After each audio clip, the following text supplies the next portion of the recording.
So we'll start with the verse up here. Jesus said to him, "I am the way, the truth, and the life. No one comes to the Father except through me. If you had known me, you would have known my Father also. And from now on you know him and have seen him." Another one of our favorite verses that Zach and I rely on and say over to ourselves when we're going through tough times is, "Now faith is being sure of what we hope for and certain of what we do not see." Another quote about faith says, "When you come to the end of all the light you have known and it's time to step out into the darkness, faith is knowing that one of two things will happen. You will be given something to stand on, or you'll be taught how to fly." So faith has a different meaning for all of us. And that our backgrounds and the way we were raised and experiences that we've gone through all play into that. What we're going to talk about in this section is talking about that. Again, communication, right? Getting on the same page with how you feel about your faith, what's important to you, what do you expect for the future. Your faith is a large part of who you are, if not today, then in the future. And the hope is that it will be integrated into your lives, into your marriage, into the way you raise your kids. When we work with couples, faith is often one of the most overlooked components of a couple's relationship. A lot of times we find that couples assume that because they're in love, because they have similar beliefs and values, that everything will just fall into place when it comes to matters of faith. Sometimes it does, and a lot of times it doesn't, especially when you start having kids. Think about it for a moment. You were all raised in different homes, and no matter how similar your faith backgrounds might be, you still have some different perspectives and values about your faith. As you will see when we go back to the live footage of Kate talking, just because you're both Christians doesn't necessarily mean that you might not have a difference of opinion on how your faith will be lived out. This is why this section is so important for you to take seriously. Faith is the most intimate component of any person's life. That's why they refer to faith as being spiritual, because you own your faith and it touches the deepest part of you, your soul. So now we're going to be going back to the live footage of Kate talking about our different beliefs about baptism. Before attending the retreat, Kate and I thought we had talked about absolutely everything, except that we hadn't. During your couples time, make sure to really dive into your personal beliefs and how you want to live out your faith together, and be completely honest with one another. If you don't know how you feel about church, about God, about how often you want to attend church, say it. The more honest you both can be with one another, and the more respectful that you both can be, the better chance you have at working together and growing closer together in your faith. When Zach and I went through the retreat ourselves, we came to this section, and we, for the most part, there had been some difficult conversations through the other sections, but we came to this, and we came to the question that you'll see when you go through this yourselves, about baptism, and about specifically, when we have more kids together, what does that look like? So it seems like a very small component of this topic. What are our beliefs surrounding baptism? Do we believe in infant baptism? Do we believe in baptism once the child is older and understands what it means? And we differed there, and it was a really tough topic for us. And we actually had to bring Gordy in and said, we need help talking through this because I believe this and Zach believes this, and we don't know how to make this work together. And so we went through that, and so that's something that we hope that you'll be able to go through together and talk through the big things and the really small things.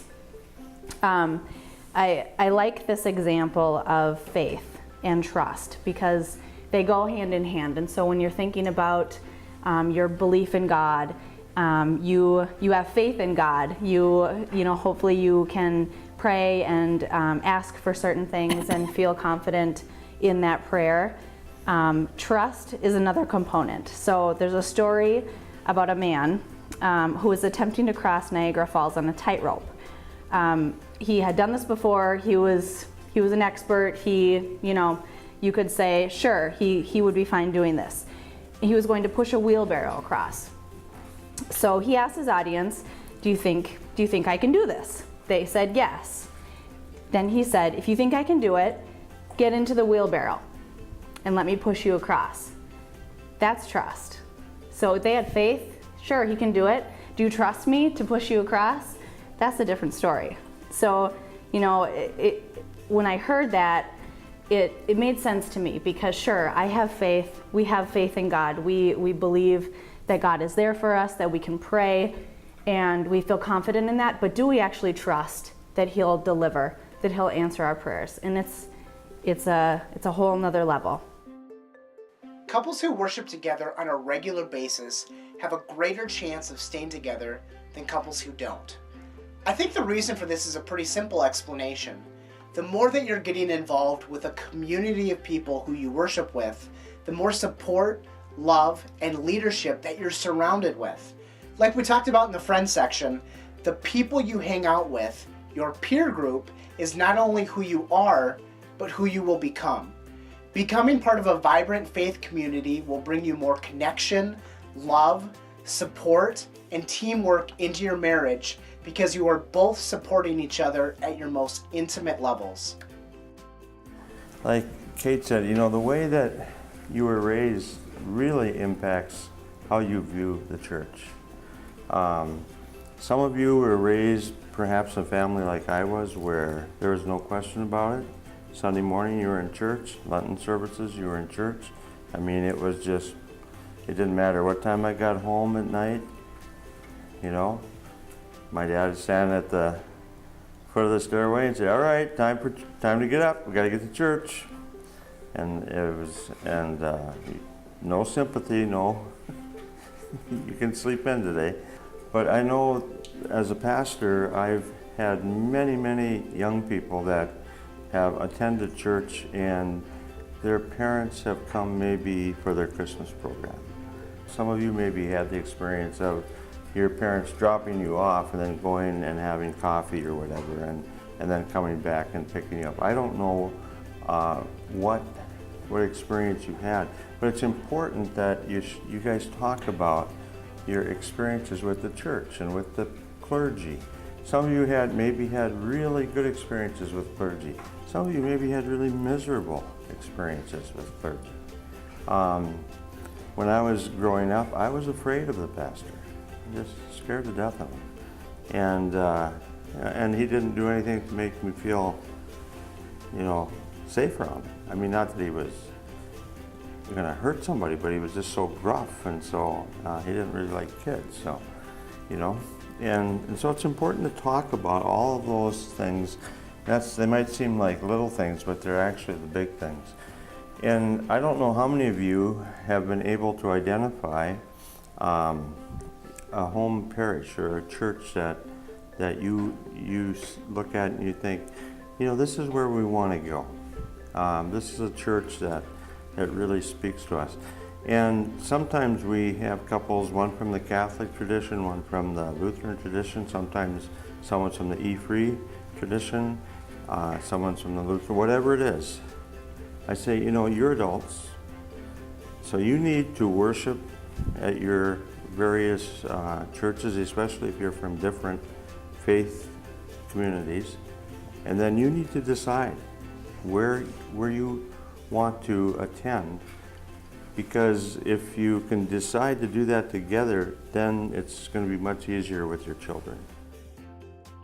Deciding on what faith tradition you are going to practice, such as being a Lutheran, Catholic, evangelical, etc., can be a long and difficult road. And then once you have figured that out, finding a home church can be a challenging process. Remember that it can take time to find a place that you not only feel comfortable in, but that you really enjoy being a part of. Prayer, asking people in your community about their churches and what they like about them, visiting potential church websites, and even meeting with church's pastors to learn more about them are great ways to start your search process. It took Zach and I 4 years, about 4 years, to decide on a church that we wanted to go to together and bring our kids to. We had, Zach obviously grew up Lutheran, and I grew up Baptist and evangelical, so different backgrounds. And my view of church was a little bit different than Zach's, and so we spent a lot of time going to different churches and saying, you know, okay, we like this one, but we don't like this about it, and then we try another one. And that process, although time consuming, it's so worth it going through together. And now finally we have a church that we both really like. There's components of it that we can both feel engaged to, and we can bring our kids there, and so it's a process. It's really important that this is one of the areas where you announce to your parents and grandparents, you know, where you're going to attend, and especially when it comes around the issue of baptism. I've had the experience with, say, a Roman Catholic man has married a Lutheran woman, and then they decide they get married and they have a child, and everybody's happy, everything's great until that baby comes along. And then grandma and grandpa get really, really interested and concerned about where that baby is going to be baptized, Lutheran or Catholic or whatever. And so what I've told so many couples, and that's what I said to Zach and Kate, you need to figure this out. I'm a Lutheran pastor. I have strong feelings about infant baptism, but this is your life. This is your marriage. And it's not for me to determine or direct one way or the other. You guys need to go through the process, make your decision, and then announce it. Yep, so it's talking about everything, the little things, the big ones, understanding and recognizing that you're not going to have the exact same beliefs. Even if you come from the same background, you're still going to have different ideas about what that should look like as a couple and as a family. So recognizing that and talking through it, and deciding how you want your future to look. The one thing too I want to say is that your parents will follow your lead, and your grandparents as well. I mean, if you make a little course correction, because pretty soon they'll be saying, well, at least they married a Christian. You know, I run into that all the time. So, the other thing is, when you're doing this work here, you're making all kinds of implicit promises to each other. And this I'm saying especially to the guys. Be honest about how you see your future with your wife and children going into regarding the church.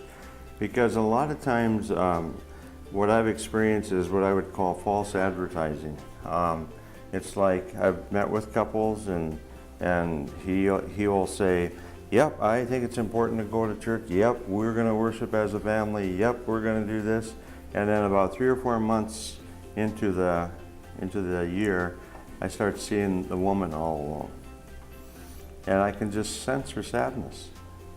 And, you know, and I know that part of the sadness is he told me he was going to do this with me, and now he's saying no. So the other thing is, your kids are very smart.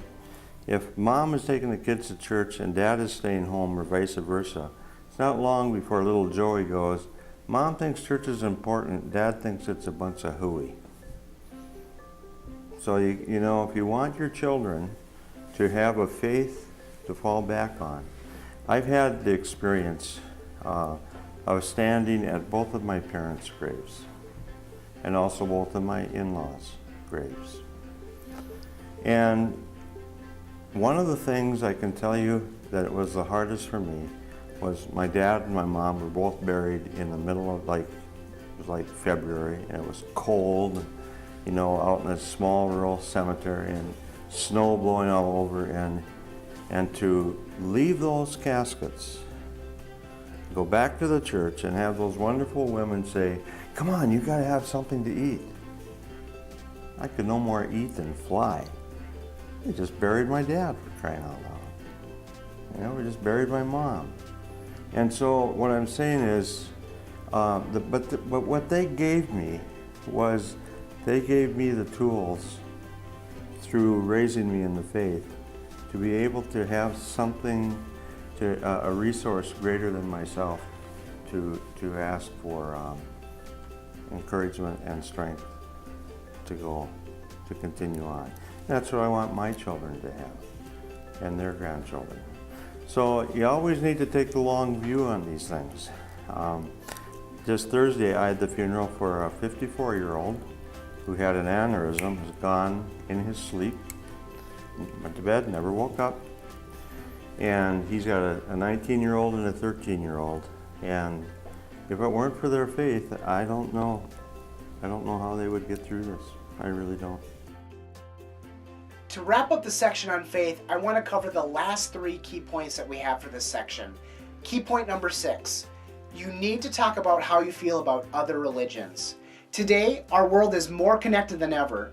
There are over 7 billion people in the world today, made up of Christians, Muslims, Buddhists, Jews, and so on. Religious tolerance and the teachings of religious tolerance to our children is more important than ever. Even if you disagree with someone else's faith practices and their beliefs, you need to remember that these individuals are our neighbors, our co-workers, and our friends. Don't teach hate, teach love. Key point number 7, giving. We touched on this topic in Money Matters, and we want to touch on it one more time. Giving to your church is not only a needed action for your church to survive, but giving is one of the greatest things that you can do to change your spirit. A person who gives has gratitude for everything that they have. Giving changes your perspective for the better. Don't wait to make a difference in someone else's life today. Key point number 8, the spiritual formation sessions. After the last video section on commitment is over, we've provided you with 3 additional sessions for you and your partner to go through, either before you meet with your pastor or while you're meeting with your pastor.